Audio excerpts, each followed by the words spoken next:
donc aujourd'hui, alors c'est variable, hein, on sous-entend en moyenne, dans le coût de la DSI, il y a 70% des ressources de la DSI qui sont accaparées par la maintenance et les opérations. Alors, quelquefois c'est 80, quelquefois ça peut être 65, mais on est à peu près comme ça. Et seulement 30% des nouveaux correspondent aux nouveaux projets. Et quand on discute avec les métiers, en général, on ne discute que de ça. On n'a jamais fait l'effort de faire comprendre la nature de cette dépense informatique, qui est pourtant 70% du budget, aux métiers. On dit aux métiers, ah ben l'année prochaine, on va pouvoir faire cette quantité de nouveaux projets. Qu'est-ce que vous décidez de faire? Qu'est-ce que je vais faire pour vous? Et donc on est dans cette logique de croissance du nombre d'applications qui montre que le budget caché, c'est la partie cachée de l'iceberg, la maintenance, et le budget IT, c'est un peu le Titanic là, qui va droit dans l'iceberg. Puisque à chaque fois qu'on fait des projets dans une année, on alimente le flux de maintenance et d'opération pour l'année d'après. Et on n'a pas fait comprendre ça aux métiers. Hein, parce qu'encore une fois, on n'a parlé aux métiers que de ce quantité-là.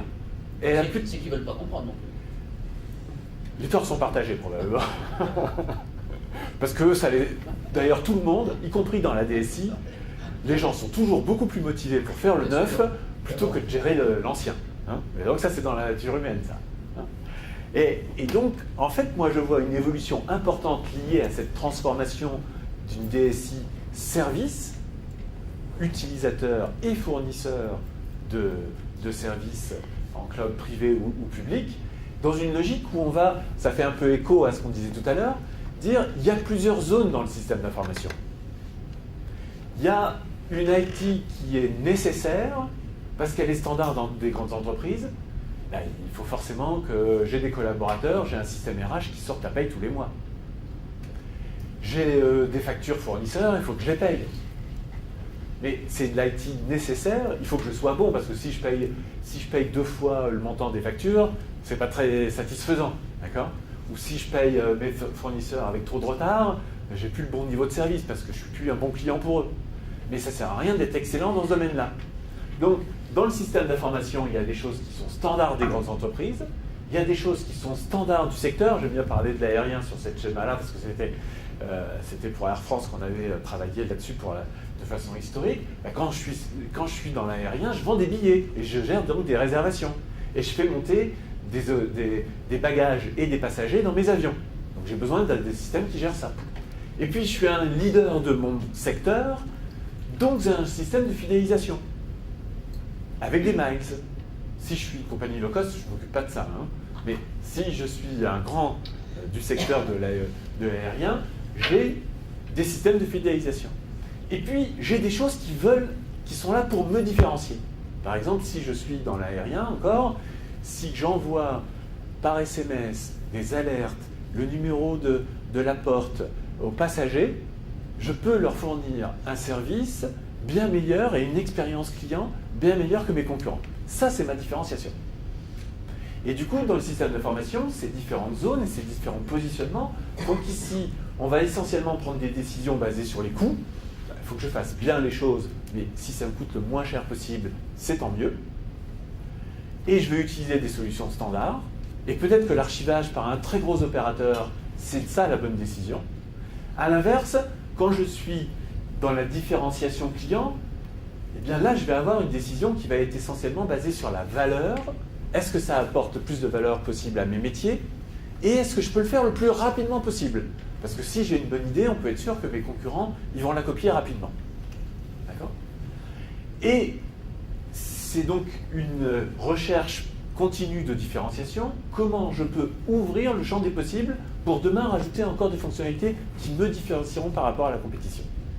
Et donc, on voit même dans l'économie du SI, quand on dit le SI, même comptablement, hein, aujourd'hui, il est dans les assets de l'entreprise, mais de façon non différenciée. Et je pense qu'il va y avoir de plus en plus de réflexions pour se dire qu'il y a une valorisation du système d'information, soit développé, conçu, maintenu en interne, soit souscrit à l'extérieur, dans ce positionnement-là. Et ça, c'est un vrai outil de compréhension et de dialogue entre les métiers et la DSI.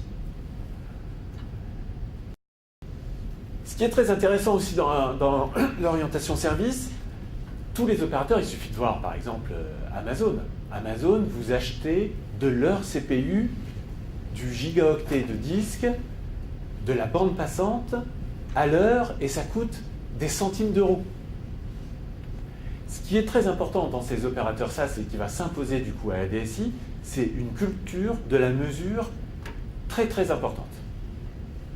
Qu'est-ce que j'utilise précisément plutôt que j'ai un stock d'infrastructures et en gros je fournis le service, c'est plutôt surdimensionné, mais comme ça j'ai pas d'ennui parce qu'il n'y a pas trop de demandes et pas trop d'insatisfaction utilisateur. Ce qui va être une grande transformation, c'est cette culture de la mesure avec le plus possible, à chaque fois que c'est possible, des indicateurs métiers. On en parlait tout à l'heure.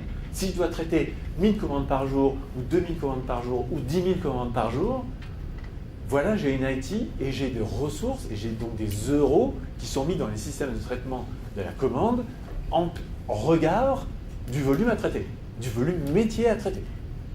Et comment il évolue, ce volume métier? Et du coup, comment j'ajuste ma dépense? Et est-ce que je considère que c'est du standard ou est-ce que c'est du différenciation? Et on a déjà évoqué ces éléments-là. Dans la nature de prise de décision sur les nouveaux projets, une analyse des coûts, de façon initiale et le plus courant aujourd'hui, il y a une analyse des coûts uniquement sur le coût de construction.